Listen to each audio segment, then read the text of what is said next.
Bon, ben, je vous dis, moi, félicitations, vous avez été très beau, hein, vous avez appris rapidement, quand même. Pas trop attentif, ça va, vous n'avez pas trop transpiré? Ça va? Bon. Ok. Bon, voilà, vous avez un petit exemple de ce que ça peut être. Allez, je vais vous laisser la parole à M. Alexandre pour la ligne. Au revoir tout le monde. Au revoir.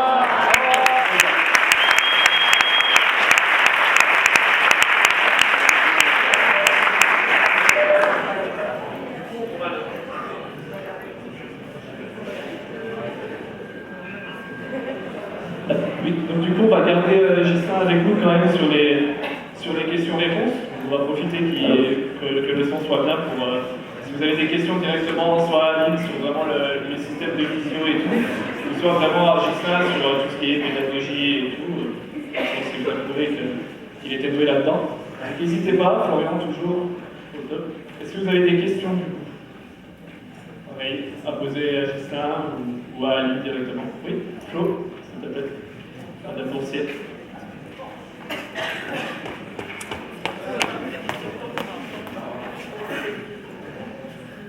Bonjour, merci Gislain pour ce PEPS qui nous a fait tous du bien. Là, on s'est peut-être après la pause café se reposer, mais non, c'est super. Ma question, est-ce qu'il est possible que tu prennes plusieurs patients en même temps? Et si oui, quels sont tes critères d'inclusion? On parlait tout à l'heure de l'importance de créer du lien social. Donc voilà, ma question c'est, est-ce que je pense qu'on pouvait avoir plusieurs personnes, mais comment est-ce que tu les mets ensemble si tu leur fais faire les mêmes mouvements et comment tu adaptes à chacun d'entre eux?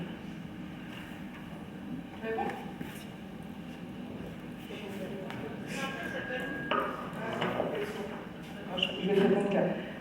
On peut aller effectivement jusque...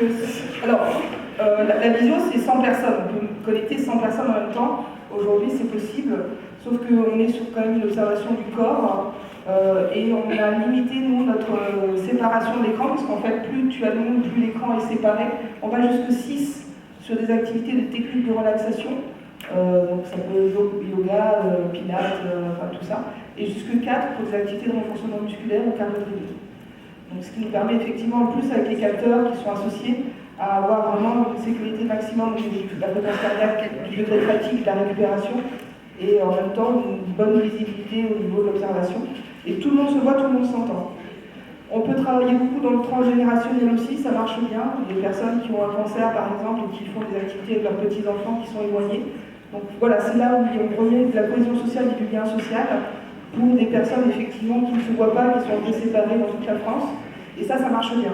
Donc voilà, transgénérationnel, ou alors des activités physiques, après c'est la pédale différenciée, même si effectivement le niveau n'est pas le même, on a, c'est comme dans un groupe, on adapte exactement la séance de la même manière, avec des degrés, des niveaux et des variabilités donc de quantité ou de qualité d'exercice. Donc vraiment au niveau pédagogique, je pense qu'il faut des compétences pédagogiques plus importantes en visio que concrètement avec les personnes en face à face, en côte à côte. C'est vrai que là, on est toujours dans l'échange, il faut se positionner pour montrer aussi les exercices. Là, il faut vraiment des capacités pédagogiques vraiment très importantes. Oui.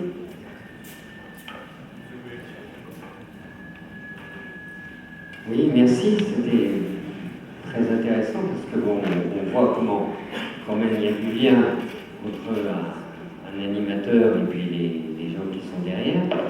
Mais je me posais la question, est-ce que vous avez réfléchi à mettre derrière, et ça me semble possible, des groupes de parole, c'est-à-dire des possibilités pour les personnes à la fois d'exprimer ce qu'elles ont ressenti ou leurs difficultés et de partager en groupe ce vécu et peut-être même les progrès des uns et des autres. Alors c'est vrai que, comme je l'ai dit, aujourd'hui on travaille vraiment sur l'apacenteur digital de thérapeutique non médicamenteuse.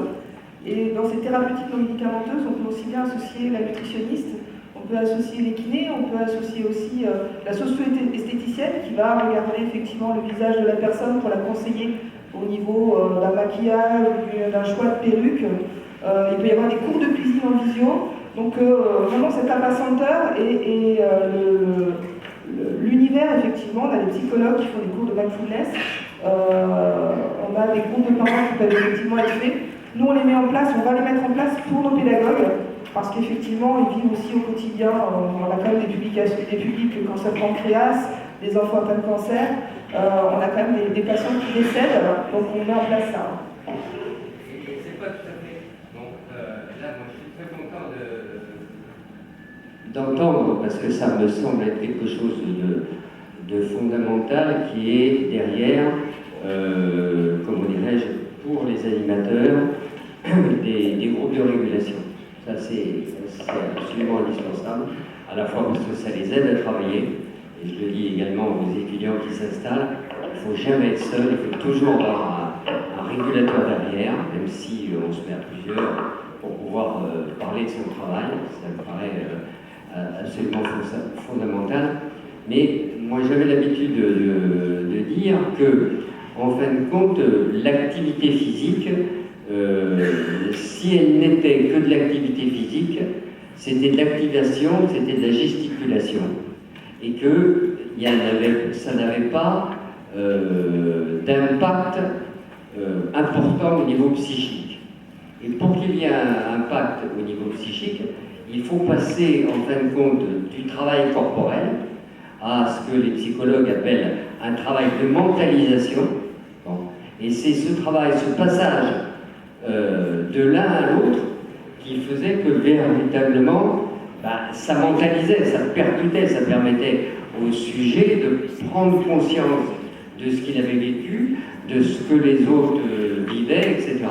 Et c'est pour ça que je me posais la question, parce que ça me semble être possible, justement, au travers de cet échange, là, après, garder 5 minutes ou 10 minutes avec le groupe, pour que chacun puisse dire « Ah ben ça, cet exercice m'a plu, ça, j'ai ressenti ceci, là, je me suis senti faire des progrès. » Ou quand quelqu'un dit « là, j'ai pas suivi », que l'autre puisse dire aussi « moi, ça a été dur, et puis j'ai fait comme ça. » Voilà.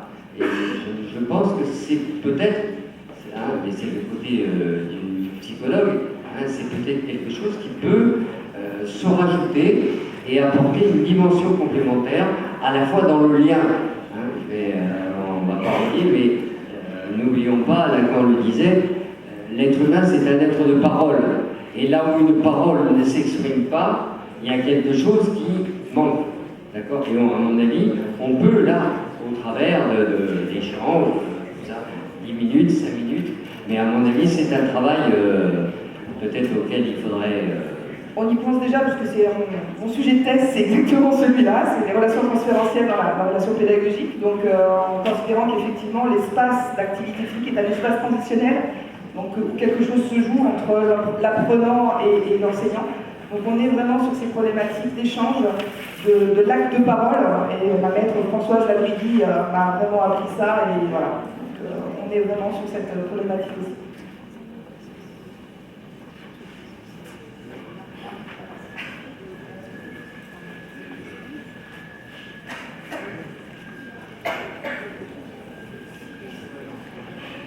Oui, bonjour, merci pour cette présentation.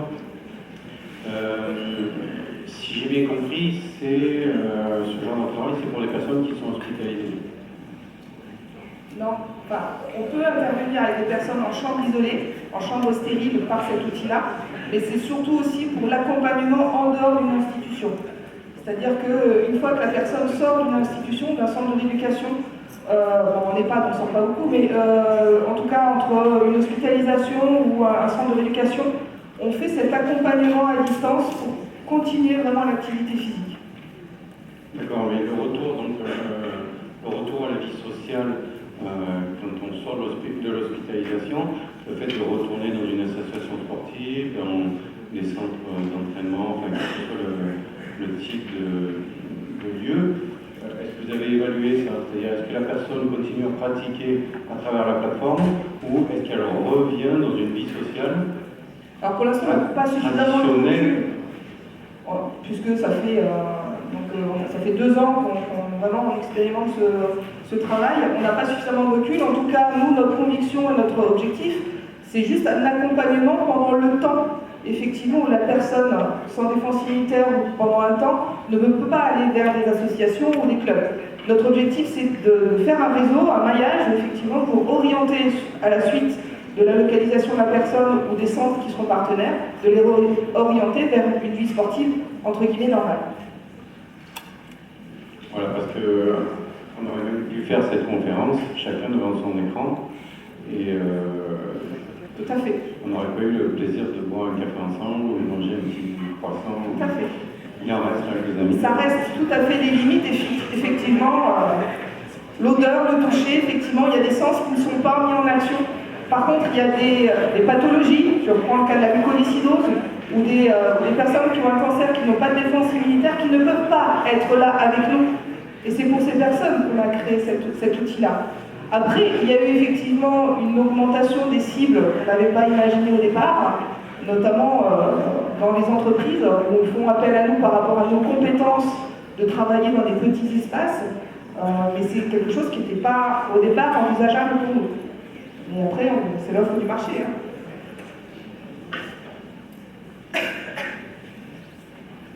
D'autres questions? Les questions vont pouvoir être abordées sur la table ronde qui va suivre. Donc peut-être il y en avait une. Dernière alors? Oui, bonjour. Question très courte, juste un peu matérielle pour un peu mettre les pieds dans le plat. Je rebondis sur ce que vous avez dit sur la prise en charge des personnes qui sortent d'institution pour les mobiliser après. Je voulais savoir très simplement combien ça coûte, qui paye et la réelle plus-value d'une forme de prise en charge d'APA grâce aux nouvelles technologies. Quelle est la plus-value qu'apporte cette technologie-là par rapport à une prise en charge qui pourrait être plus traditionnelle et plus classique en activité physique adaptée, c'est-à-dire dans un lieu, dans une asso, voilà. Plus-value au niveau financier uniquement ou tout? Je sais pas, déjà, de manière globale. On va déjà répondre par l'intérêt d'un accompagnement, c'est-à-dire que effectivement, nous ce qu'on voit avant tout, c'est pouvoir suivre et accompagner la personne sur du long cours, donc vraiment un suivi important, en l'aidant en tout cas à changer de comportement et d'aller plus facilement vers l'activité physique après à l'extérieur, puisque ça reste notre objectif. Sur le côté effectivement financier, entre un déplacement à domicile et un cours en visio, c'est clair que là il n'y a pas photo au niveau financier, on a l'essence qui peut aller jusqu'à 5 €. Donc pour Rata, alors après c'est vrai que les prix sont très différents en fonction de la personne. On peut aller sur des cours à domicile entre 40 et 70 voire 80 €, voire même 100 € si on va sur une ville parisienne. C'est sûr qu'à côté de ça, ça fait des séances, s'il y a du collectif, jusqu'à 5 €.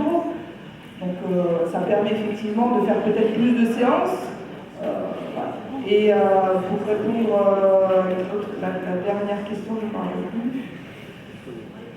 Non, mais en gros, c'était Voilà, c'est au niveau économique, effectivement, et donc on est vraiment sur du B2B, alors c'est-à-dire que c'est des institutions aujourd'hui qui nous payent les heures pour des publics particuliers. Donc on a l'association Vaincre la Muco, la Ligue contre le cancer qui sont nos partenaires aujourd'hui, qui nous donnent un financement pour un nombre de patients, un nombre d'heures.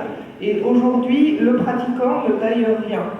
Alors c'est pas forcément très bien, puisqu'on a des personnes qui estiment que comme elles ne payent rien, on n'a pas besoin de prévenir qu'on ne vient pas à la séance, on n'a pas besoin de faire certaines choses qui sont de manière plutôt respectueuse d'une séance dans laquelle on ne vient pas. Donc le fait d'investir un petit peu le pratiquant à 1 ou 2 € peut être aussi un élément important pour permettre effectivement ce genre de choses. Voilà.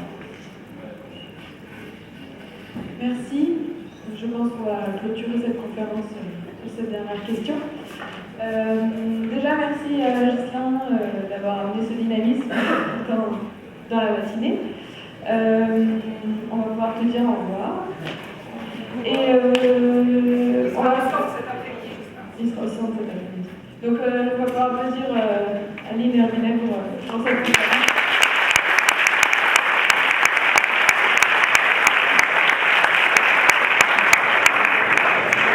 Donc tout d'abord, on va pouvoir remercier l'ensemble des conférenciers de la matinée qui nous ont apporté des questions, des points de vue différents.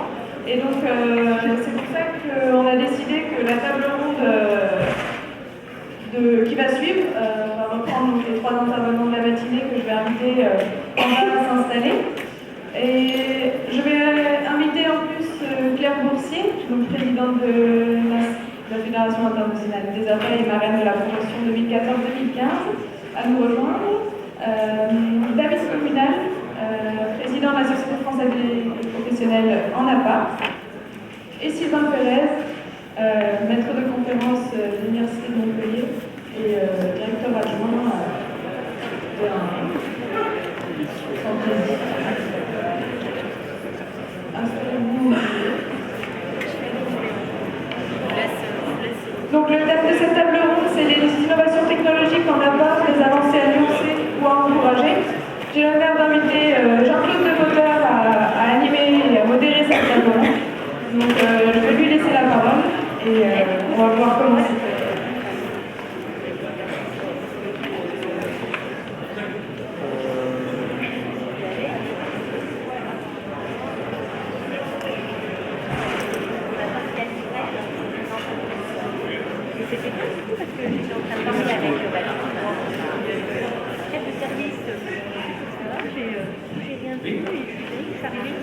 Voilà, c'est le moment de donner la parole à tout le monde, mais pas en même temps. Alors, je vais demander aux personnes qui constituent cette table ronde bien pouvoir se présenter en 3 minutes, 5 minutes pour vous rappeler un peu leur domaine, qui sont ces personnes, leur domaine de travail, pour qu'ensuite vous puissiez adresser éventuellement des questions directement à la personne qui est la plus concernée autour de la table. Honneur aux dames. Claire Boursier. Merci Jean-Claude. Bon, tout d'abord, bonjour à 99% d'entre vous que je n'ai pas eu le temps de saluer personnellement. Donc je suis ravie à plusieurs titres d'être ici, j'en reparlerai un petit peu ce soir. Donc je suis actuellement présidente de la Fédération internationale en activité physique adaptée. Je le mets au singulier parce que c'est un concept qui va se décliner en termes de programmes, en termes de recherche, en termes de ressources, en termes de partage, etc. Et donc, à ce titre-là, on travaille, et comme le disait Jean-Claude en introduction, pour faire le lien entre les problématiques de terrain, le système D qui s'est développé pour permettre des adaptations pédagogiques, didactiques auprès des personnes en situation de handicap, et relayé par la recherche qui permet de développer des nouvelles technologies qui vont être adaptées aux objectifs de la pratique qui sont très différentes selon le parcours de la personne, selon sa volonté d'aller vers la compétition, ou vers le sport de loisir, ou vers la rééducation, etc. Donc au niveau de l'IFAPA, on cherche vraiment à faire un maillage entre les professionnels, les personnes en situation de handicap, ou les personnes qui ont des besoins spécifiques, les chercheurs et les personnes qui développent ces ressources qui peuvent être totalement hors champ de l'activité physique adaptée. Comme on l'a dit, on travaille avec des ingénieurs, on travaille avec des ergonomes, on travaille avec des médecins. Et c'est ce maillage vraiment lié au niveau de la recherche avec cette application sur le terrain qui nous semble être important à développer, non seulement au niveau local, comme vous le faites très bien, notamment sur Montpellier, vous êtes des pionniers dans plein de domaines, mais aussi au niveau européen. Là, on a la chance d'avoir des financements qui permettent, au niveau de la recherche, des programmes de formation et des échanges, même entre sportifs et pratiquants de manière très importante. On est très enviés par nos collègues des autres régions du monde, mais aussi de développer du partage de bonnes pratiques, du partage de recherche au niveau international. Je crois qu'on n'a pas besoin toujours de réinventer le monde. C'est ensemble et avec ce partage qu'on peut avancer. Donc, moi, mon propos sera sur l'importance de baser les pratiques pédagogiques que l'on propose aux personnes que nous accompagnons sur la recherche, mais en interaction avec les praticiens. Donc là, je suis ravie d'être à côté de David, et les personnes en situation de handicap, parce que, je terminerai mes 3 minutes là-dessus, je suis fondamentalement attachée à l'un des principes de base de la Convention internationale des droits des personnes handicapées de l'ONU, qui est « Nothing about us without us », rien pour nous, à notre sujet, sans nous. Et je crois que les personnes que nous accompagnons ont tout autant à nous apprendre par rapport à l'évolution de nos métiers, par rapport à la manière dont on interagit et par rapport à ces innovations constantes. Ce n'est qu'ensemble qu'on peut être pertinent. Merci Claire. Un petit mot à ajouter, dans la classification de l'OMS, il y a la notion de motricité qui est reprise dans la classification du handicap, et cela c'est dû au mouvement APA international. Aline Hermine, on vient d'entendre. Je vais aller un peu plus vite puisqu'effectivement on vient de m'entendre, donc je ne vais pas lasser. Donc Aline Herminé, je suis professionnelle en activité physique adaptée depuis 1991. Donc j'ai commencé ma carrière au CHU de Nancy en développant une démarche clinique analytique en activité physique adaptée naturellement, mais auprès d'enfants et d'adolescents atteints d'un cancer.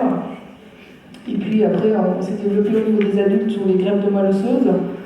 Donc c'est vrai que ça m'a permis effectivement de développer une démarche dans des petits espaces et de l'étendre, comme on l'a vu tout à l'heure, avec cette caméra, cette visioconférence qui aujourd'hui nous permet de toucher des gens qui effectivement n'ont pas accès aujourd'hui encore à l'activité physique.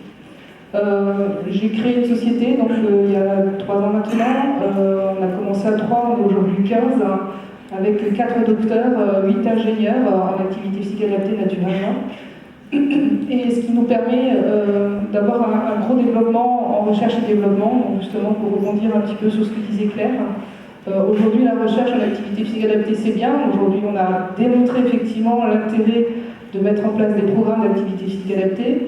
Et aujourd'hui, on essaye de les évaluer, de voir un petit peu quel effet ça a sur différents publics, tout en gardant vraiment en tête notre action première qui est d'être pédagogue avant tout. Et voilà, donc cette société aujourd'hui marche bien voilà, c'est juste pour entreprendre autrement, c'est une nouvelle voie au niveau de l'activité physique adaptée. C'est vrai qu'on est souvent associatif, on est souvent sur des rémunérations associatives ou conventions collectives un petit peu difficiles. Voilà, j'ai créé la société pour changer un peu tout ça et je pense que je ne me suis pas pour l'instant trompée. Merci. Merci Aline. David Cominal. Bonjour à tous, merci aux organisateurs de nous avoir invités, merci pour cette organisation. Alors quand je dis nous, c'est parce qu'aujourd'hui je représente la Société française des professionnels en activité physique adaptée, en étant moi-même enseignant en APA de terrain, mais je ne suis pas là pour me représenter et parler de moi, mais essayer de représenter au mieux les intérêts de la Société française des professionnels en activité physique adaptée. Le problème, c'est que, c'est pas un problème, hein, on est aujourd'hui plus d'1 millier maintenant d'adhérents au niveau de l'association. Donc ça veut dire que c'est représenter beaucoup de monde qui sont des adhérents sur l'ensemble du territoire français, dont Tom inclus. Donc ça c'est une bonne représentation. On a des problématiques du terrain qui apparaissent partout, tous les jours. On essaie de voir comment accompagner tout le monde. Aujourd'hui, un outil qui va apparaître, alors on l'attend, effectivement, mais on vous promet quelque chose pour d'ici très peu de temps. C'est le référentiel métier qui devrait nous aider à y voir un petit peu plus clair pour justement les démarches professionnelles et nous permettre d'être mieux identifiés. Et par rapport à ça, il y a aussi, alors ce matin, M. Deligny a précisé qu'il y a une dynamique nationale. Je vous rassure, la SFP APA est bien présente à côté donc, de la C3D, de la FAPA qui est présentée, mais il y a aussi l'IFAPA qui est présente et l'ANOSTAPS aussi. Donc il n'y a pas que les universitaires qui y sont, mais on a été aussi associé à ces universitaires pour représenter les APA au niveau national en tant que professionnels de terrain, puisqu'on a notre mot à dire aussi sur ça. Il y a plein de choses qui ont été soulevées ce matin par rapport à l'utilisation des nouvelles technologies au service des APA ou pour les APA, il y a plein de choses qui peuvent être utilisées autour du titre. On peut rediscuter pas mal autour du titre aussi qui était proposé, parce que innovation, technologie, on pourrait dissocier tout ça et voir que l'innovation c'est pas d'aujourd'hui, ça fait partie de notre métier. Les technologies, il y en a beaucoup. Aline en parlait tout à l'heure, soit on va pour créer des nouvelles technologies, soit on va exploiter justement ces nouvelles technologies, mais je pense que ça va être le sujet des débats à venir. Et au sein de l'SFP à part, on essaie de s'intéresser à tout ça, et effectivement au niveau du nouveau bureau, on utilise beaucoup de nouveaux outils pour essayer d'avancer, être de plus à l'écoute des professionnels, mais aussi des structures et associations de patients qui nous sollicitent de plus en plus pour qu'on puisse faire le lien entre le milieu professionnel des APA et les besoins qui sont inhérents au terrain. Merci David pour cet appel à participation au mouvement français. Sylvain Ferret. Oui, donc Sylvain Ferrez, directeur adjoint de l'équipe santé, éducation, situation de handicap, dans laquelle on développe deux axes de recherche sur laquelle la question des technologies, des nouvelles technologies, me méfie des mots parce que quand on dit nouveau aujourd'hui, et notamment dans le domaine des technologies, ça oblige à se mettre à jour assez rapidement. Et on s'aperçoit qu'on est vite un petit peu en retard. Donc, déjà le concept de nouvelles technologies me questionne, en tout cas en tant qu'étiquette sociale. Toujours est-il que dans les deux axes de laboratoire qu'on développe, un sur les effets des politiques publiques en matière de santé et de handicap, sur les processus, sur les identités et les dynamiques sociales, et un autre sur les mobilisations collectives pour transformer le champ des activités physiques et sportives. Donc un plus lié, on va dire, aux dynamiques de mobilisation des personnes, handisport, l'histoire d'handisport, l'histoire de la fédération du sport adapté, et dans l'autre sens, un plus lié aux transformations des politiques de santé publique et à la manière dont sont prises en charge les personnes et les effets que ça peut produire sur leurs identités ou sur leur trajectoire sociale. On rencontre la question des technologies de manière centrale. Pas comme quelque chose qui serait inventé, à ne pas inventer, sur lequel il faudrait qu'on statue. Nous, on est sociologue, hein. On ne décrète pas, on n'est pas en position d'avoir des avis sur ces questions-là, mais en tout cas comme des choses qui produisent des enjeux et des effets qui nous intéressent. J'aurais tendance à dire qu'on rencontre les technologies à plusieurs niveaux, et je trouve qu'il serait bien de les dissocier dans les discussions qu'on peut avoir si on veut être précis. Il y a la question de l'appareillage et on va dire, la technologisation des personnes. D'ailleurs, qui peut aller de l'appareillage sur des principes biomécaniques, maintenant jusqu'à l'intervention sur les personnes, sur la génétique, le génome, ou l'utilisation des puces mises sous la peau, etc. Ça, c'est un niveau qui est un premier niveau qui me semble important parce qu'il est important historiquement, il a produit des effets extrêmement importants, ne serait-ce que dans l'accès à la mobilité, avec les progrès des fauteuils, si on commence par là, mais qui produit aujourd'hui tout un tas de nouvelles questions qui s'enchaînent les unes les autres au fur et à mesure qui apparaissent des toujours nouvelles et toujours plus nouvelles technologies.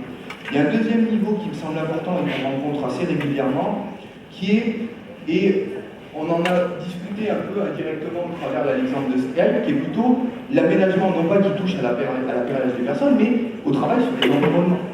La transformation des environnements, non seulement modifie les situations de handicap, mais produit des situations de handicap ou de participation sociale nouvelles. Je donne un exemple, l'hypertechnologisation et la multiplication de l'information sur les écrans met en situation de handicap toute une population qui est de plus en plus délaissée par les recherches, qui est la population qui a des déficiences intellectuelles. Un déficient intellectuel aujourd'hui, si on prend le concept de situation de handicap qui a été utilisé, est plus en situation de handicap qu'il y a une cinquantaine d'années où il ne, on va dire, naviguait pas dans un univers où les questions de la gestion de l'information étaient une question absolument centrale pour pouvoir exister, participer socialement et avoir accès à un certain nombre de choses.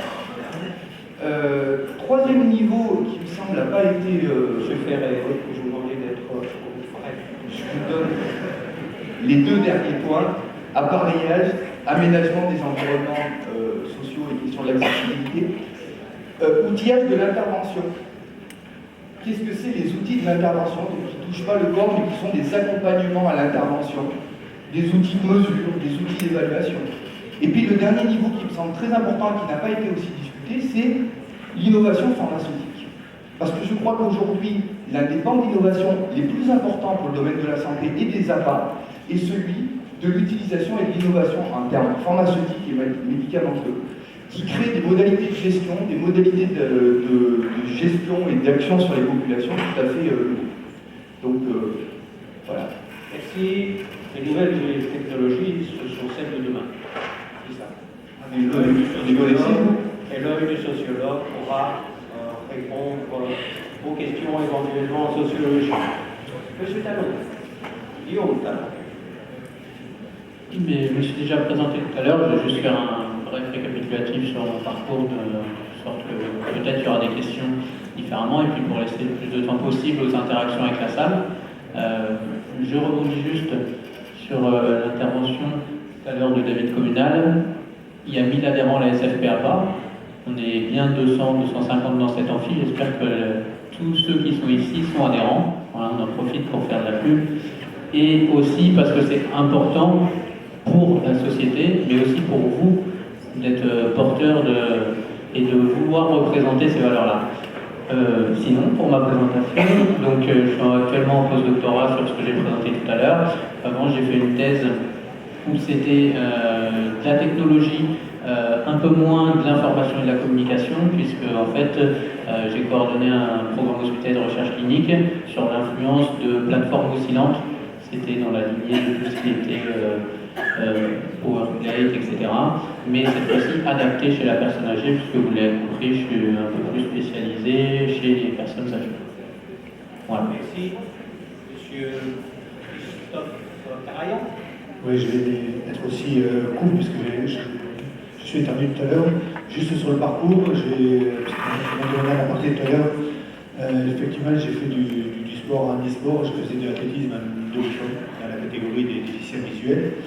Et sinon, pour le parcours, ça fait 15 ans que je suis professeur de sport à la Fédération française d'e-sport, dépendant du ministère Jeunesse et Sport, donc placé auprès de cette fédération-là, avec des missions qui ont été, en tout cas pour les dernières, basées sur tout ce qui était compétitif pendant 4 ans, et qui aujourd'hui est tourné sur le côté ressources, qu'elles soient humaines, financières ou documentaires, ou formalisation.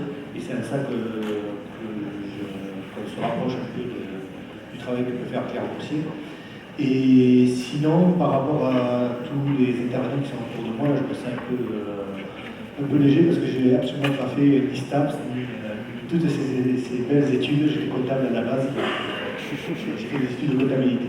Et pour le côté fédération d'e-sport, on est beaucoup aujourd'hui sur l'empirisme et l'intuitisme, le côté intuitif des choses. On travaille beaucoup avec les ressentis des athlètes, on travaille beaucoup sur les essais-erreurs, mais on n'est pas assez d'ailleurs à mon groupe, mais on n'est pas du tout sur des notions de recherche. C'est un ce qui manque aujourd'hui dans ce sport.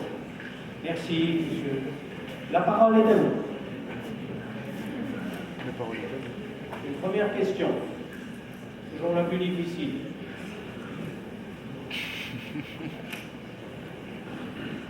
Je connais que si on pose une.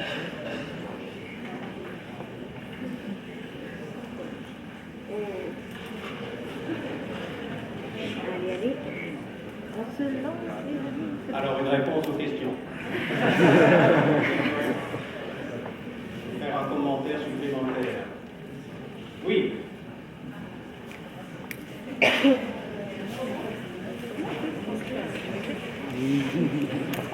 Qu'est-ce qu'il a dit? Bonjour, merci pour vos présentations.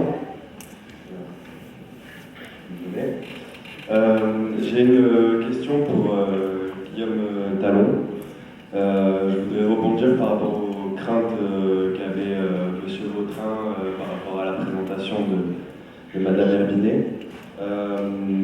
Je me demandais que dans un contexte de réadaptation, vous avez parlé aussi des feedbacks. Je me disais que l'environnement extérieur est quand même assez riche au niveau des afférences sensorielles. Et je me demandais si justement il ne fallait pas nuancer et adapter un programme, parce que quelque chose qui tourne que autour d'un environnement 2D face à un écran, est-ce que c'est pas problématique par rapport à la plasticité qui est consistante et durable? Est-ce que la personne n'est pas désadaptée à son environnement ensuite? Et est-ce que, c'est beaucoup de questions, mais est-ce que dans un deuxième temps, vous avez posé la question aussi de fonctionner sur des jeux, des serious games qui sont plus d'immersion et instables, comme on a vu nous en psychologie en cours, des choses qui peuvent peut-être adapter la personne de manière plus intéressante que sur des jeux assez prévus avec du tennis ou des choses comme ça. Voilà. Si, c'est une question à choix multiple. Réponse C, Jean-Pierre. Non, c'est une très bonne question. Justement, c'est un peu ce que je voulais évoquer dans la discussion, et c'est bien que cette question-là soit posée. Justement, moi j'ai noté tout à l'heure, est-ce que le physiogame et les autres types d'interactions et de nouvelles technologies doivent être un outil ou une finalité?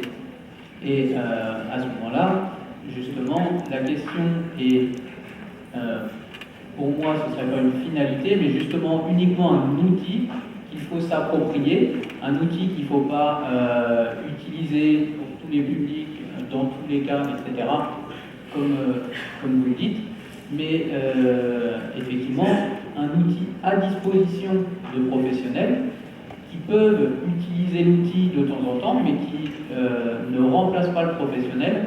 Au contraire, le professionnel doit se servir de ses capacités et de ses connaissances pour adapter l'outil et l'utiliser à bon escient. Voilà, je ne sais pas si ça répond à la question.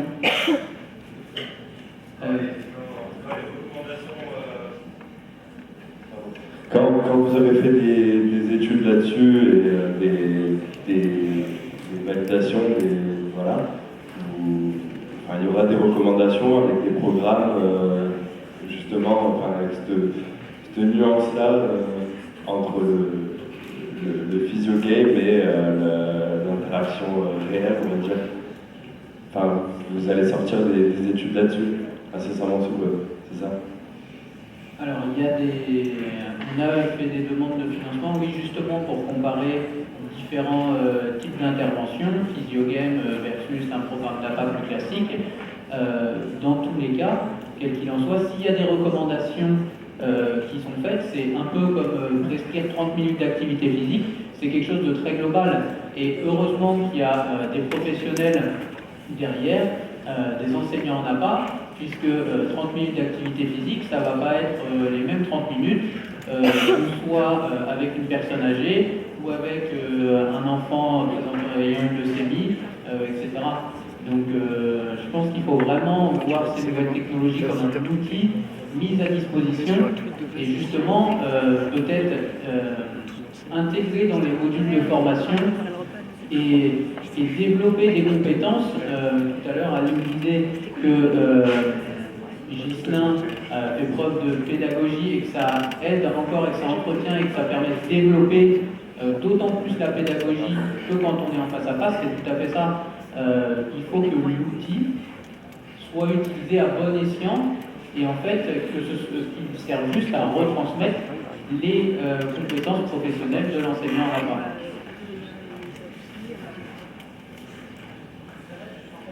Oui, c'était pour réagir, parce qu'il y a beaucoup de travaux de ce type-là. Alors, je n'ai pas été à la présentation, donc je ne connais pas cet outil-là, mais pour être traîné dans les réseaux IDFR handicap et voir ce qui se fait en France, il y a beaucoup de travaux sur le simulateur, par exemple, qui se font pour la question de la conduite automobile.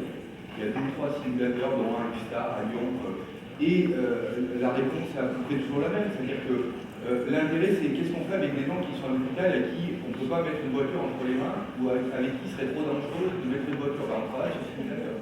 Le travail sur simulateur est intéressant dans la mesure où on est capable de jauger des capacités qui permettent de construire ou de reconstruire, et de celles qui ne permettra pas de construire ou de reconstruire, parce que la capacité à la conduite, ça demande avant d'avoir un garage, une voiture, de connaître du monde pour sortir, tout un tas d'autres choses qui font partie des volants, des conditions, et un certain type de capacité perceptuelle, cognitive, etc., n'est qu'un petit bout de ce qui produit la situation dans le cas. Question? Oui. Bonjour, merci pour les interventions. J'aurais voulu savoir vis-à-vis de ce que disait M. Ferres tout à l'heure concernant les déficiences intellectuelles. Et ce serait une question pour Mme Herminet. Vous avez mené l'action auprès des patients cancéreux ou des patients atteints de mucoviscidose. Qu'est-ce qu'il en est pour les patients hospitalisés en psychiatrie et notamment en pédopsie ou en service d'entrée? Savoir s'il y a des actions qui vont être menées ou qui ont déjà été menées.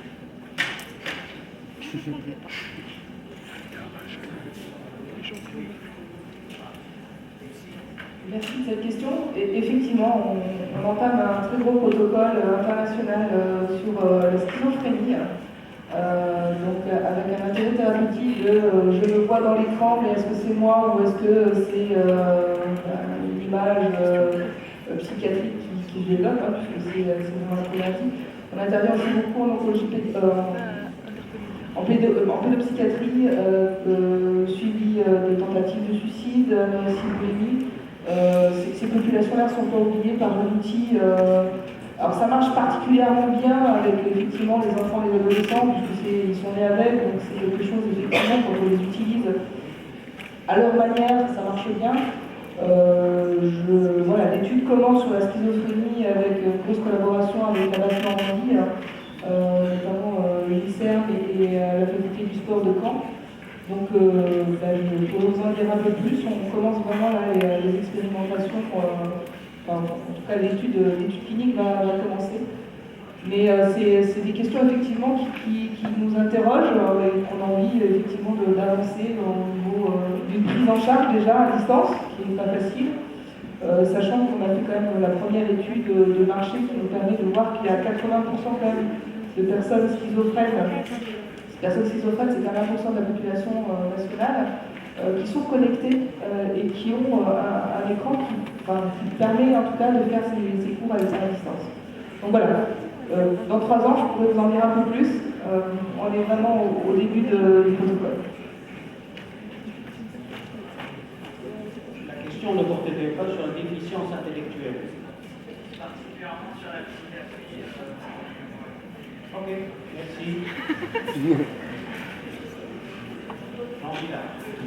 Oui, moi je trouve ce congrès très intéressant parce que, voyant l'évolution des APA depuis 1982, dans cette maison en tout cas, je mesure l'évolution et les progrès qui ont été réalisés.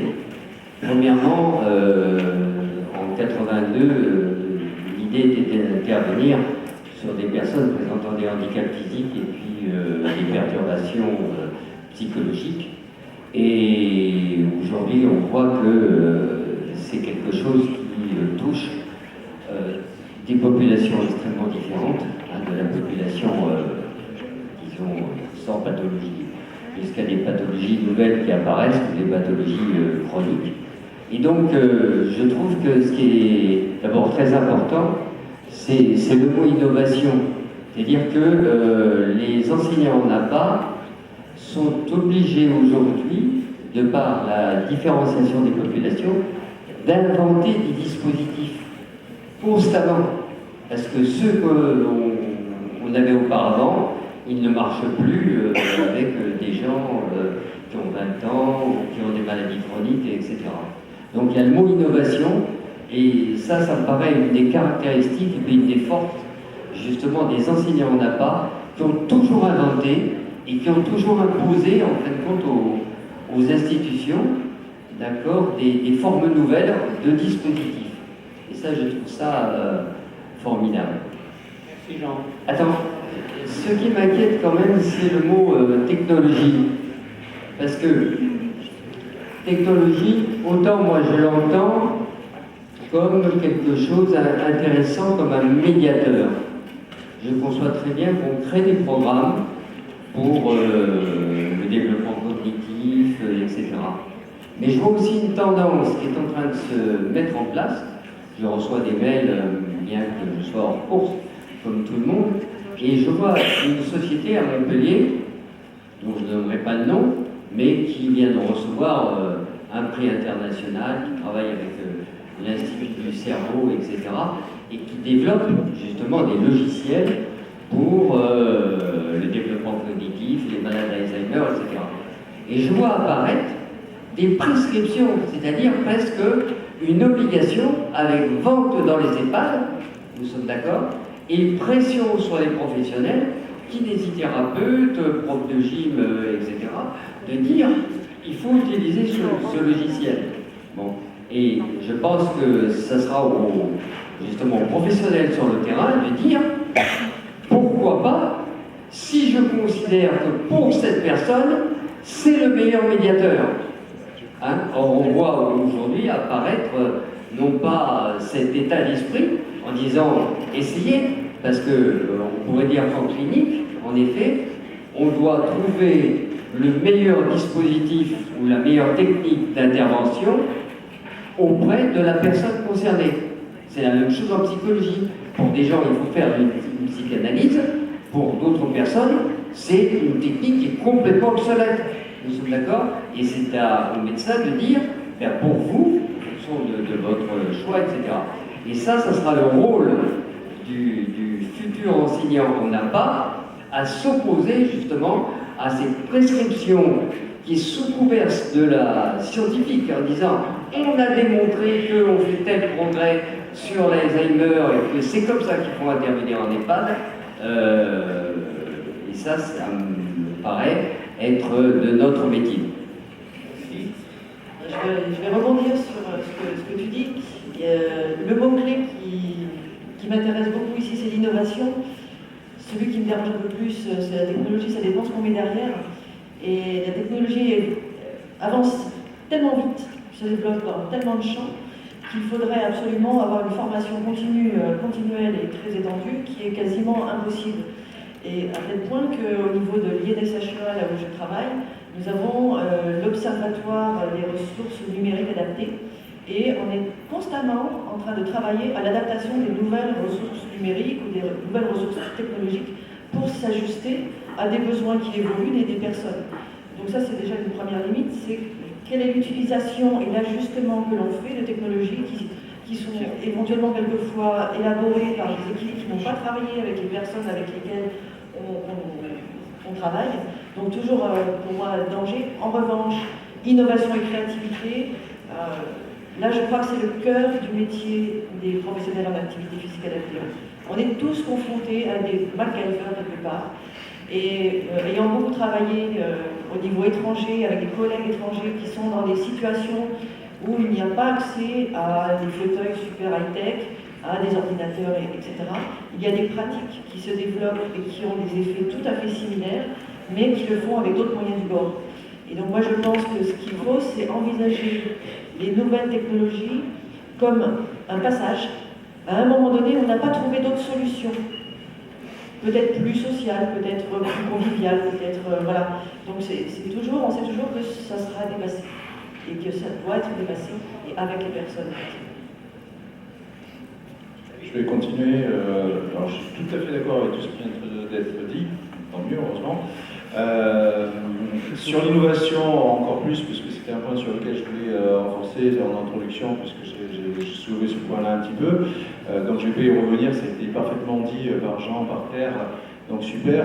Sur les technologies, qu'on soit d'accord ou pas par rapport à l'évolution de nouvelles, on parle de nouvelles ou pas, peu importe. Aujourd'hui, on doit, nous, évoluer dans notre profession pour utiliser un maximum d'outils qui nous sont offerts, surtout pour répondre à quoi? Aux besoins des personnes que nous avons en face de nous. Et par rapport à ça, tout à l'heure, sur les exposés, il y a des choses qui m'ont fait un petit peu réagir et qui sont certaines réalités qu'on oublie, entre autres la présentation que vous avez faite, c'est on oublie aussi les attentes et puis les revendications des personnes que l'on a en face. Et ça, il faut qu'on soit vigilant. Technologie, oui, mais est-ce que les personnes qui sont en face de nous, que l'on accompagne, sont prêtes aussi par rapport à cette technologie? Est-ce qu'on les sensibilise suffisamment par rapport à un membre qui a été amputé? Oui, mais on veut absolument mettre une prothèse. Mais est-ce que la personne est prête à accepter cette prothèse pour être sur une modélisation que nous, on a professionnelle en tête? Il faut être attentif à ça aussi. Et on a tous ces outils e-connectés qui apparaissent partout, on ne va pas les citer, même les outils de cabine de consultation pour les médecins qui se font à distance aussi. Mais quelle est l'appréhension de la personne par rapport à ces outils-là? Et il faut qu'on travaille vraiment sur cet accompagnement. Tout à l'heure, il me semble que Aline avait soulevé ça sur cet accompagnement aussi qui est nécessaire autour de l'outil, l'exploitation et l'interface qui se fait avec ces jeunes qui bénéficient, je parle des jeunes plutôt parce que c'est les premiers qui ont bénéficié du programme, mais il y a tout un accompagnement, tout un programme qui est fait autour et c'est pas juste la simple interaction avec l'outil. Et ça, c'est nécessaire et indispensable. Donc n'oublions pas que notre travail, c'est surtout pour répondre à des besoins et des besoins qui sont inhérents des personnes qui sont avec des attentes en face de nous. juste une chose, j'ai lu récemment que 57% des médecins étaient opposés à la prescription à distance par mobile interposée. Voilà. Sinon, juste un mot. Moi j'appelle ça, quand on ne s'occupe pas de la personne, de ce qu'elle ressent, de la violence. Les congrès qui se font actuellement sur la violence faite aux personnes, justement, par les nouvelles technologies, par tout ce qu'on impose. Quelques réactions. Il y a un processus qui est important à prendre en compte et qui a peu été pris en compte jusqu'à présent, c'est là on raisonne beaucoup du point de vue de l'intervenant en part en institution. Et je pense que l'un des enjeux des nouvelles technologies, d'un point de vue strictement gestionnaire, c'est aussi la désinstitutionnalisation et la responsabilisation des personnes et la capacité pour les personnes à se prendre seules en charge face ou avec les technologies. Il faut l'avoir en tête parce que quand on regarde les politiques de santé publique, je pourrais prendre des exemples sur des maladies précises, on s'aperçoit que l'apport de nouvelles technologies est une manière de délester les institutions, d'autonomiser, de responsabiliser les personnes en les laissant dans le face-à-face seul avec les nouvelles technologies. Je pense que c'est un élément à avoir en tête. Je suis assez d'accord sur la notion de bricolage et c'est pour ça que je crois qu'il ne faut pas trop insister sur les nouvelles technologies. Les technologies, elles bougent et l'environnement matériel des gens des appareils a toujours existé. Les gens toujours du bricoler avec ce qu'ils avaient autour d'eux. Je pense que ce n'est pas une nouvelle composante du métier. Ce qui est nouveau, c'est l'accélération et les enjeux qu'il y a derrière. Ça, oui, c'est nouveau. Et puis peut-être un dernier point sur la dimension de la prothèse. Alors, je suis à la fois d'accord, mais je mets un petit nota bene ou une petite attention. Les besoins des gens et la définition des besoins, c'est pas Jean qui dira le contraire, c'est toujours très compliqué. Et il peut y avoir des prothèses, des béquilles ou des cagnards qui sont une manière d'éviter certains types de problèmes. L'intervention à distance, par exemple, c'est une manière d'éviter tout un tas de problèmes sociaux, par l'invisibilisation, par l'isolement, par le fait on se dit, je fais mon activité physique, je n'ai pas besoin de me confronter aux autres. Et le besoin de socialité ne va pas forcément s'exprimer en premier abord comme ça.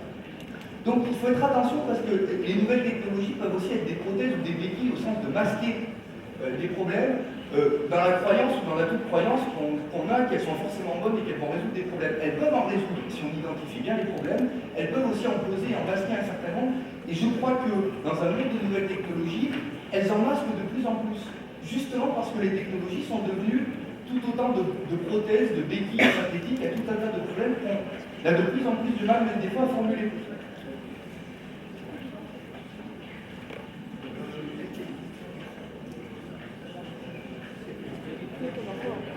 Question. Oui. Une question. La question en attente. Monsieur Carayon va réagir tout de suite peut-être sur la prothèse. Non, c'était pas sur la prothèse. En fait, j'avais une question. Je préfère te poser la question à la salle. Je la poserai tout à l'heure. Bonjour. Merci déjà pour l'organisation de la journée. Et moi, je me pose une question par rapport à la thématique qui a été choisie, des compétences effectivement qu'on doit faire acquérir à nos étudiants qui sont des futurs enseignants en activité physique adaptée. Et effectivement, la question qu'on se pose toujours, c'est de dire qu'un enseignant, c'est aussi bien en même temps un bricoleur et en même temps un ingénieur. Il doit y avoir les deux. Hein? Si vous pouvez écarter un peu le micro. Là, ça va? Oui. Ne l'avalez pas. Ne l'avalez pas, je vais essayer.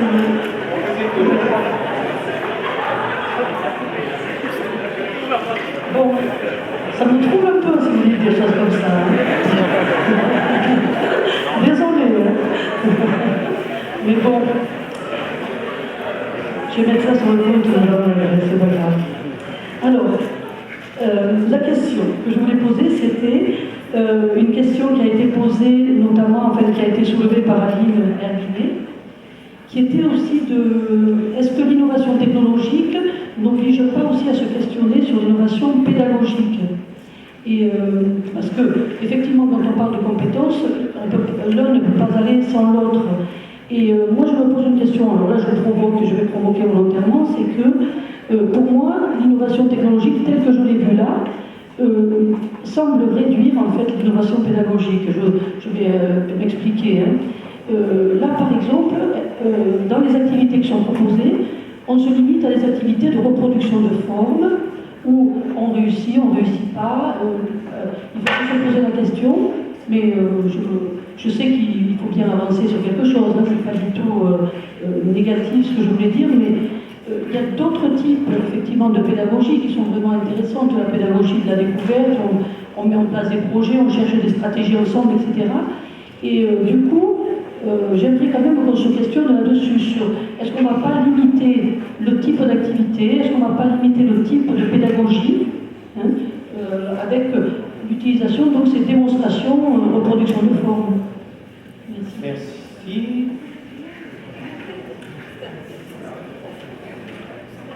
Sur le côté pédagogique,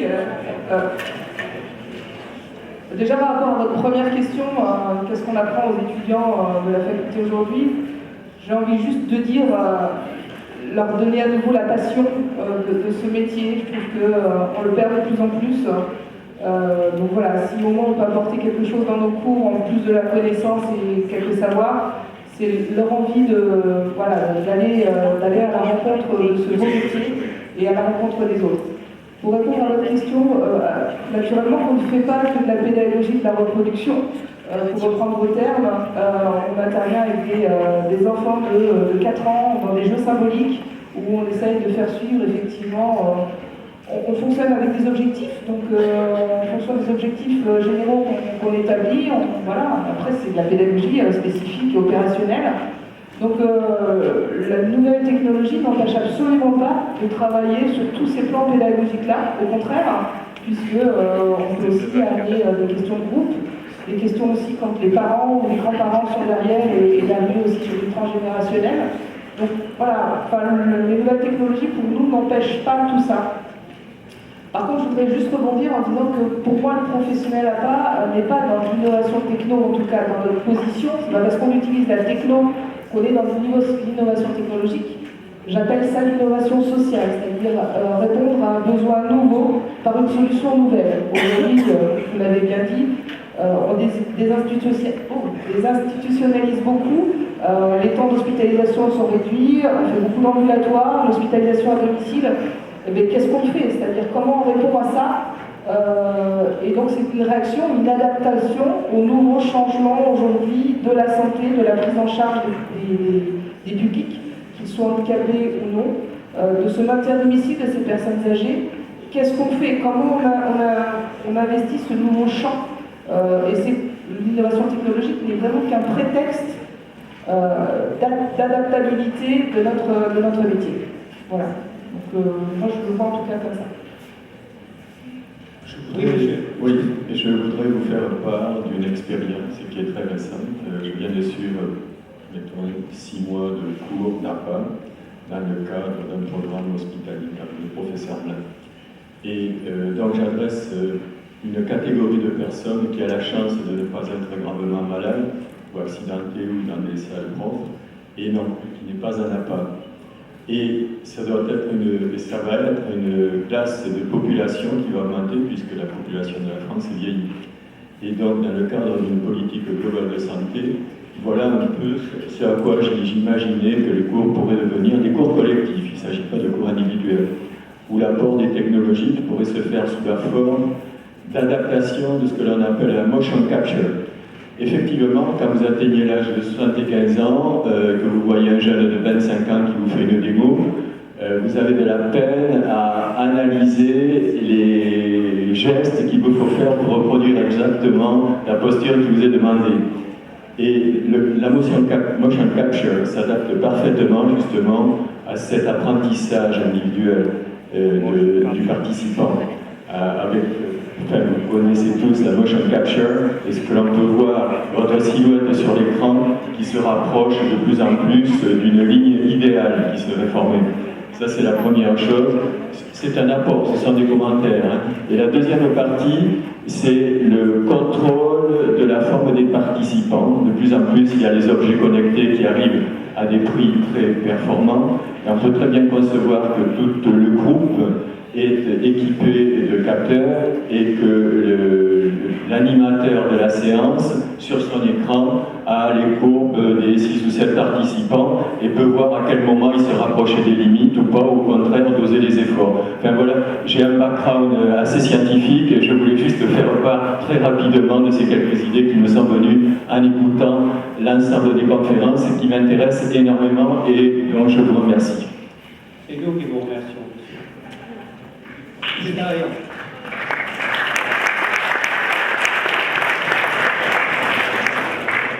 Je voulais juste rebondir tout à l'heure à la question sur le...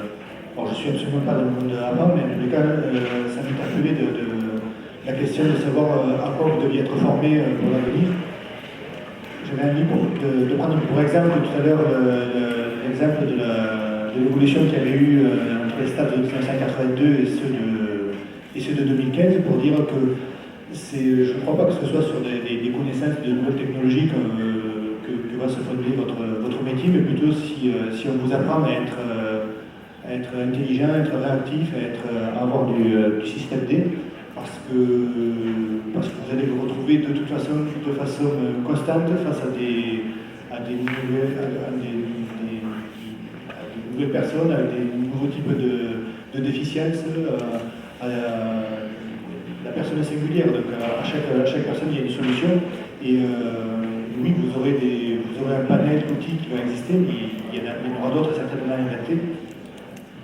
Et je voulais juste reprendre les 3 valeurs qui fondent la Fédération française d'e-sport, qui est la singularité dans l'accueil de la personne, c'est-à-dire ce que vous disiez tout à l'heure, c'est s'occuper de la personne, de son cas, de ses ressentis, avant de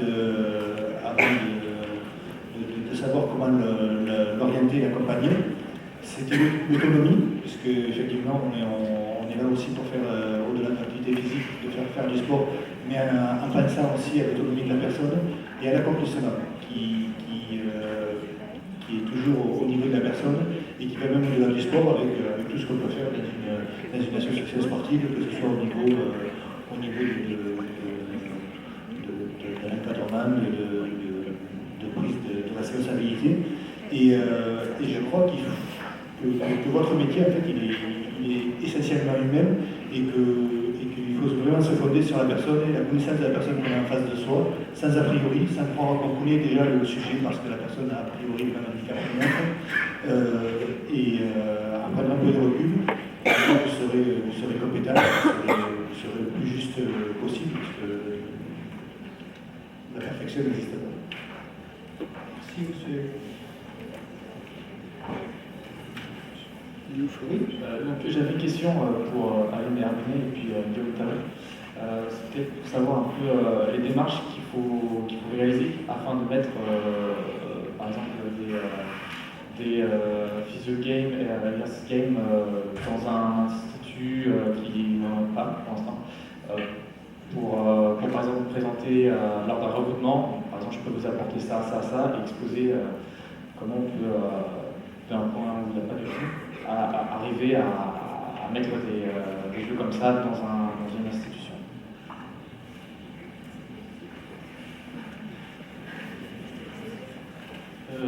Alors derrière tout ça, c'est des solutions commerciales, qui sont commercialisées par des entreprises. Moi, je travaille sur la recherche et donc sur l'adaptation justement de tout, comment développer des nouveaux jeux qui soient adaptés à des publics. Et aujourd'hui, on réfléchit sur l'utilisation de ces outils. Je pense que ce qui ressort des différentes interventions, c'est qu'on est vraiment sur l'utilisation de l'outil. Ça ne doit pas être... on a une personne qui peut l'utiliser en autonomie, mais on est sur cette relation humaine et utiliser différentes méthodes, que ce soit ce que Aline a présenté, dans des cas bien spécifiques parce que la personne a besoin d'être isolée, parce que la personne, ça peut l'aider suite à un programme de réhabilitation à commencer à se prendre en charge toute seule ou en parallèle, et puis au fur et à mesure à retourner dans des associations quand elle le pourra, comme ça a été dit. Voilà. Donc, pour la mise en place, en soi, dans les institutions, il y a des produits, et après, pour le développement de produits, il faut se rapprocher des différentes sociétés, pour ceux qui ont des idées, s'il y a des gens qui voudraient créer quelque chose parce qu'ils ont une pathologie bien spécifique et qu'ils se disent que ça pourrait les aider, on est à l'écoute au contraire de la recherche et développement qui se fait dessous justement pour être à l'écoute et répondre à un besoin des personnes avant tout.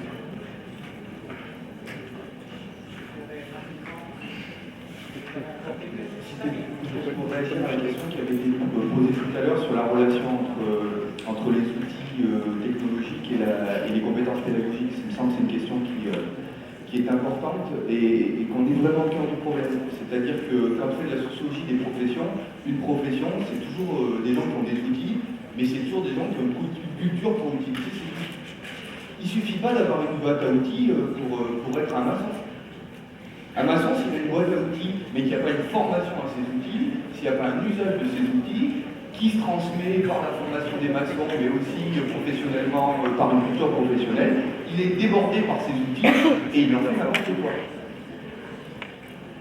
Et là, je pense que c'est vraiment, et donc la question de la formation et de la formation pédagogique se pose, c'est-à-dire quels sont les principes de base d'utilisation des outils, quelles sont les variables d'adaptation sur lesquelles on joue, quelle est la compréhension et quels sont les outils de compréhension du public qu'on a, dont on dispose, quels sont les outils de lecture de la situation qui font que je considère qu'en visioconférence, j'ai suffisamment d'informations pour pouvoir intervenir avec ce public-là et qu'il ne me faut pas avoir le rictus de la personne, une larme pour décider d'arrêter la séance, autant d'éléments que je ne pourrais pas avoir par cet outil de communication-là. Si je considère que je ne l'ai pas professionnellement, je ne dois pas utiliser cet outil. Sinon, je fais une faute professionnelle. Un bref commentaire, celui-là, et puis une dernière question. Oui, moi je voulais rappeler pour les jeunes que en 1982, quand se sont créés quand s'est créée la discipline STAPS, il y a eu tout un tas de réunions au ministère pour se dire mais comment on appelle cette nouvelle discipline qui était en train de se créer au CNU. Et en fin de compte, les décideurs ont dit mais en fin de compte, ça renvoie à des sciences et des techniques. C'est-à-dire que l'idée c'était de la technicité de l'ingénieur, de l'engineering. D'accord ? L'engineering, c'est quelque chose qui est de l'ordre du montage, du bricolage, de l'invention. Et ça, je pense que le terme était très bien construit, parce qu'il y avait des gens qui voulaient la science du sport, la petite anthropologie, etc. Et on a dit, en fin de compte, nous sommes des ingénieurs et nous devons créer des outils pour différents publics, etc. Et ces outils, eh bien, c'est ce que vous êtes en train de créer et de faire, et on le voit, et moi je m'en félicite, parce que je constate que c'est vraiment quelque chose qui se crée. Merci. Une dernière question. Oui.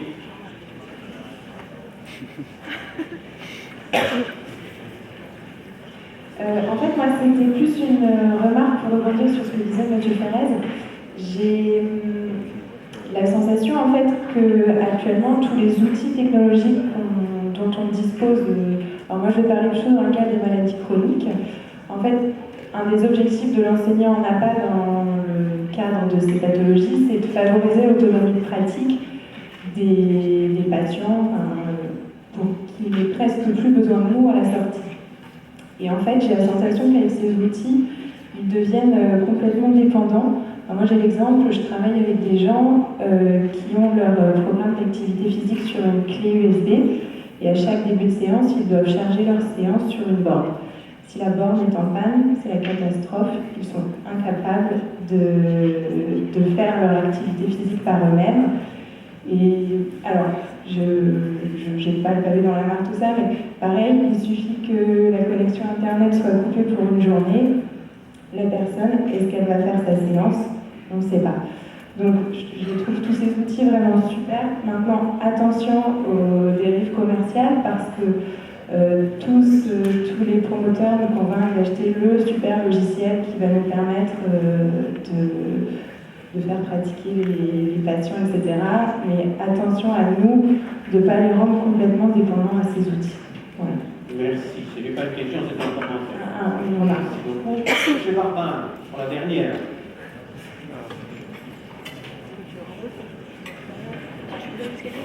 C'était l'avant-dernière. Oui, moi aussi j'aurais un commentaire. Effectivement, on a mis en avant ces nouvelles technologies et je sais si effectivement la pression sociale aujourd'hui, à travers nos écrans de télé, nous bombarde d'images où effectivement on peut être en tout temps connecté. Alors, ce qui a été longuement dit, c'est qu'effectivement, il ne faut pas oublier finalement quelles sont les attentes des bénéficiaires. Et ça me paraît important, et on sait bien qu'en termes d'innovation technologique, elles n'ont d'avenir que dans la mesure où effectivement elles sont adoptées par les utilisateurs. Donc il y a une nécessité effectivement à ce que ceux qui développent ces outils soient très proches de ces futurs utilisateurs. Et puis, il y a ce que a dit Sylvain et qui me paraît très important, c'est que la question de ces technologies, dans quelle mesure effectivement elles vont outiller l'enseignant à l'activité physique adaptée. Et je crois que sur cette question-là, seuls finalement les professionnels peuvent y répondre, parce qu'il y a ce qui est de l'ordre de la recherche, certes, mais les utilisateurs aussi vont au quotidien en mesurer les limites. Ils vont en mesurer les limites au regard de l'appréciation qu'en font justement les utilisateurs, en fonction aussi du coût que cela peut représenter. Aujourd'hui, on parle d'exosquelette, hein, c'est très à la mode. Je travaille dans un centre de rééducation où effectivement on serait prêt à sacrifier un grand budget pour un exosquelette et en contrepartie pour équiper l'enseignant d'activité physique adaptée d'outils très simples, un ballon, une table tennis de table, bien finalement c'est masqué par justement cette nouveauté, cette attraction. Donc en conclusion, je crois qu'il y a deux acteurs importants. Ce n'est pas l'outil en lui-même, c'est d'abord celui qui va en bénéficier et celui qui va l'utiliser justement pour répondre aux attentes, aux besoins, aux aspirations et aux motivations de la personne. Merci, M. Barbin. Bien, je vous remercie. Je remercie d'abord tous les intervenants, les 6 intervenants qui ont fait...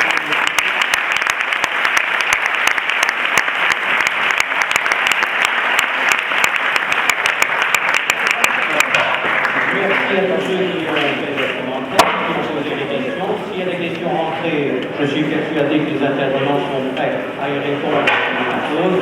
Je reviens au micro. Avant de continuer, je vous propose une synthèse de la matinée avec Alain Barret, responsable du département de l'Université de Montpellier. Je vous donne la parole pour quelques minutes encore, et ensuite on fera les moments de...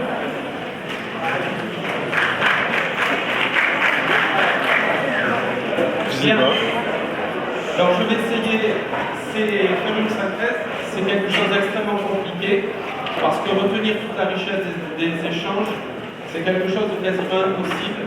Alors je prierai à tous les intervenants et à toutes les personnes qui ont posé des questions de bien vouloir m'excuser si par hasard il y a des choses qui paraissent à telle ou telle personne importantes.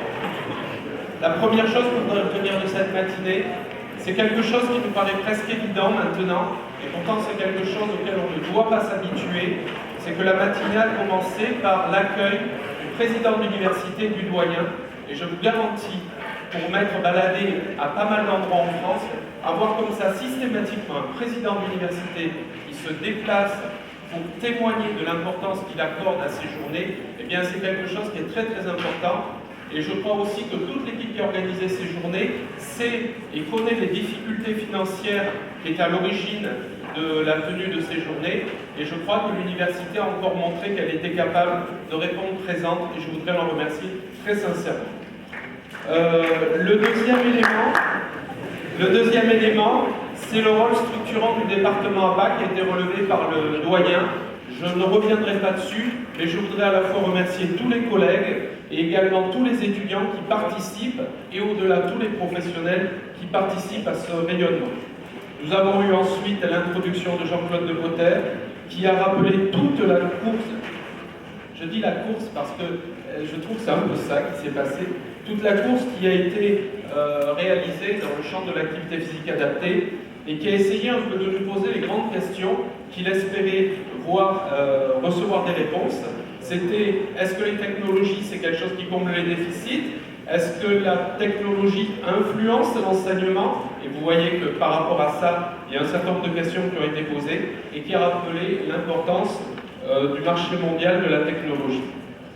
Et donc l'idée qui était sous-jacente, c'était, et je repose cette question qui a été posée avant les interventions, est-ce que ces innovations seront au service de la santé des personnes et en quoi interroge-t-elle l'activité physique adaptée? Et je crois que de ce côté-là, on n'a pas été déçus par les interventions.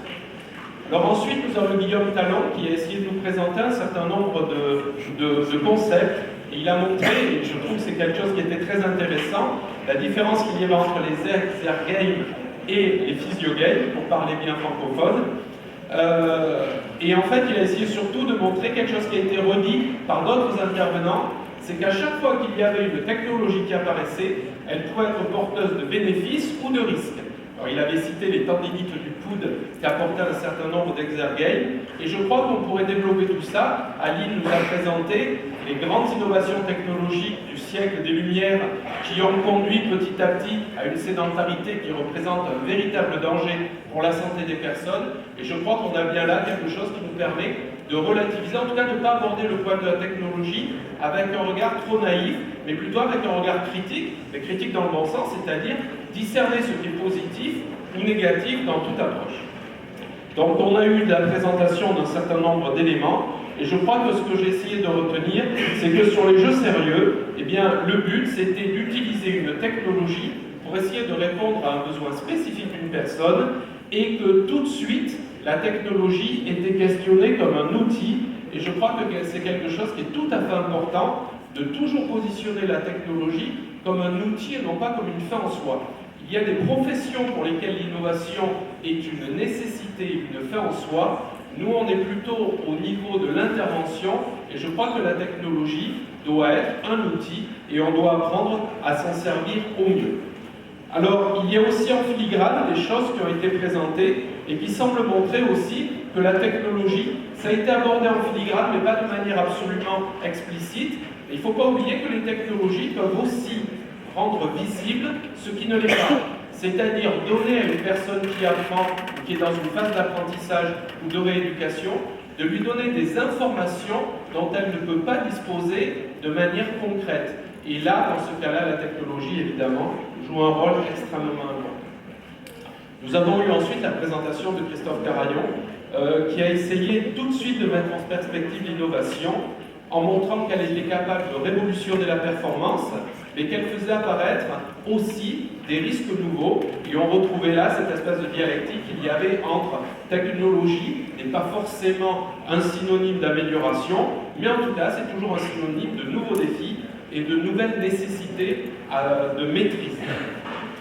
Alors on a essayé de regarder aussi à travers cette présentation le fait, enfin moi c'est surtout ce que j'en ai retenu, c'était la façon dont la technologie était capable de complètement modifier le rapport de la personne à la performance, était capable de re-questionner la notion même de performance, et était capable de questionner également la position de la personne déficiente au sein d'une société en la reconfrontant à une normalité réelle ou supposée. Et je trouve que les notions qui amènent la performance de haut niveau posent des questions absolument redoutables auxquelles il est quasiment impossible de donner une réponse toute fine, enfin en tout cas toute finalisée. Mais en tout cas, je crois que ce sont des questions que l'on doit aborder avec beaucoup de courage, parce qu'elles requestionnent tout simplement la place de la normalité, de la déficience et de l'intégration au sein de la société. Et elles montrent aussi que la technologie peut parfois, paradoxalement, compliquer ce rapport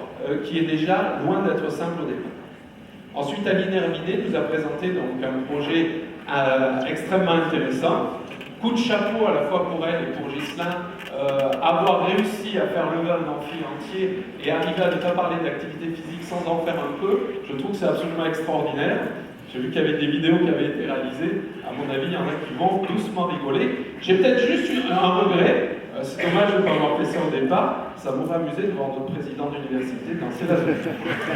Voilà. Donc, là encore, réflexion sur les technologies. Elle a très bien montré que la technologie en soi n'était pas obligatoirement positive, et que toute technologie permettait de voir apparaître des comportements à risque. On peut parler de la sédentarité, on peut aussi parler des gens qui continuent à textoter pendant qu'ils traversent les routes, sans même regarder si des voitures arrivent. Donc vous voyez ce que je veux dire. En clair, la technologie n'est pas bonne ou mauvaise en soi, on peut en faire un usage adapté ou non pertinent, c'est le propre d'un outil. Elle a insisté sur le fait que la technologie devait être utilisée pour l'individu, et ça c'est quelque chose de très très intéressant, et elle a posé la question du sens, de la socialisation, de l'autonomie. Et je vois que dans la table ronde, la notion de l'autonomie est quelque chose qui a été ressouligné. La table ronde a vu apparaître un certain nombre de thèmes, et il y en a un que j'ai trouvé évidemment comme formateur tout à fait intéressant, c'est celui de la place de l'innovation, et en quoi l'innovation non seulement questionne les pratiques, mais aussi en quoi elle questionne la position des gens qui forment les professionnels. Et je dois reconnaître que j'étais assez en phase avec ce qui était dit. Notre rôle n'est pas de former des ingénieurs, on doit former par contre des gens qui sont capables d'utiliser les technologies, et à ce titre-là, l'abord de la technologie dans la formation des étudiants STAPS est quelque chose que l'on doit absolument affronter, et là encore, il n'y a pas de réponse toute faite. En tout cas, je crois qu'il est toujours important de se rappeler quel est le cœur de métier. Notre cœur de métier est l'intervention, mais comme tout intervenant, on peut être amené à utiliser des technologies, donc autant les connaître et être capable de s'en servir.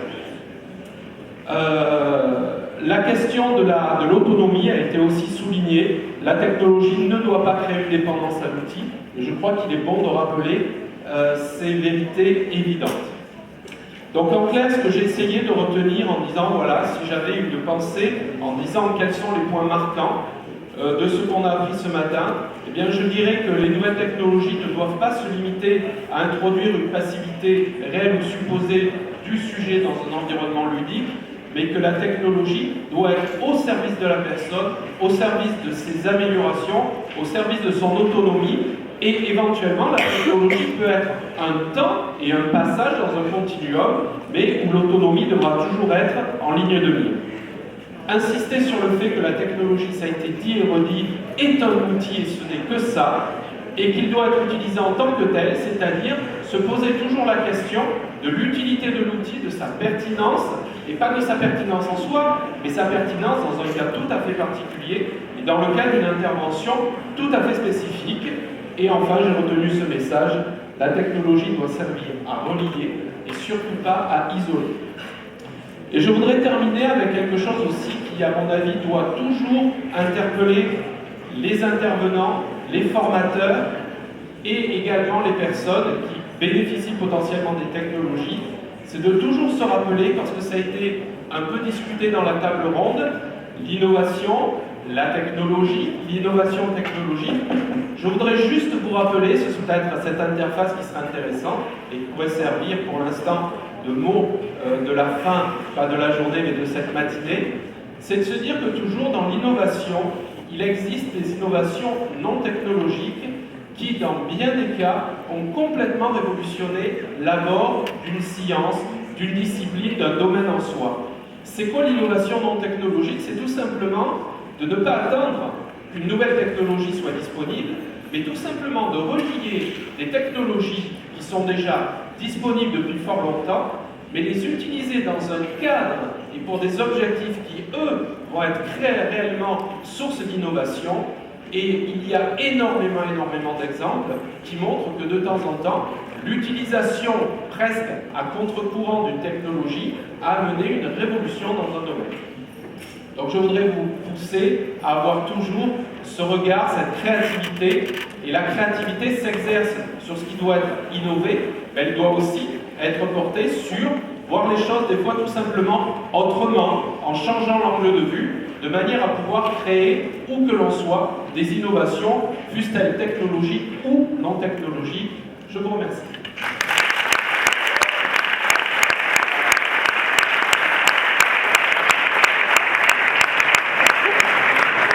Merci à la représentante de la matinée. Merci à toutes les interventions de la matinée aussi pour leur pertinence et